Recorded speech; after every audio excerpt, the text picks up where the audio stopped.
2 disasters ఇచ్చాడు. మామూలుగా అయితే అతని స్థానంలో మరో దర్శకుడుంటే అంత త్వరగా కొత్త సినిమాను ప్రారంభించడు. పైగా star hero, star heroine dates lock చేసేవాడే కాదు. కానీ పూరి జగన్నాథ్ రేంజే వేరు. ఆయన సినిమాకు ఫ్లాప్స్, డిజాస్టర్స్, హిట్స్తో సంబంధం లేదు. పూరి కథ చెప్తాడు, డేట్స్ అడుగుతాడు, స్టార్స్ డేట్స్ ఇచ్చేస్తారు. ఈసారి కూడా అదే జరిగింది. లాస్ట్ ఇయర్ ఆగస్ట్ లో రిలీజ్ అయిన డబుల్ స్మార్ట్ డిజాస్టర్ అయింది. అంతకు ముందు పూరి తీసిన లైగర్ పాన్ ఇండియా డిజాస్టర్. మరో దర్శకుడైతే కాస్త బ్రేక్ తీసుకునేవాడు, సేఫ్ సైడ్ చూసుకునేవాడు. కానీ పూరి ఎప్పట్లాగా తగ్గేదేలే అన్నాడు. ఒక పవర్ఫుల్ స్టోరీ రాసుకున్నాడు.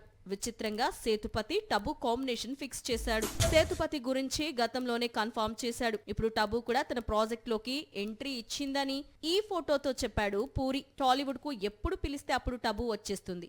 సినిమా చేసి బాలీవుడ్ కు వెళ్లిపోతుంది. లాస్ట్ టైం అల వైకుంఠపురంలో కోసం టాలీవుడ్ వరకు వచ్చింది.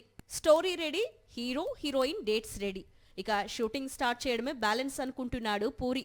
జూన్ నుంచి రెగ్యులర్ షూటింగ్ స్టార్ట్ చేసి నెక్స్ట్ సమ్మర్లో మూవీని రిలీజ్ చేస్తాడట. సేతుపతి టబు మూవీని పాన్ ఇండియా వైడ్ గా అంటే తెలుగు, తమిళ్, హిందీ, కన్నడ, మలయాళ భాషల్లో విడుదల చేస్తాడట. పూరి సినిమా అంటే టైటిల్స్ కు క్రేజ్ ఎక్కువ. ఎక్స్పెక్టేషన్స్ కు ఏమాత్రం తగ్గకుండా టైటిల్ ఉండబోతుందట. త్వరలో ప్రకటిస్తారట.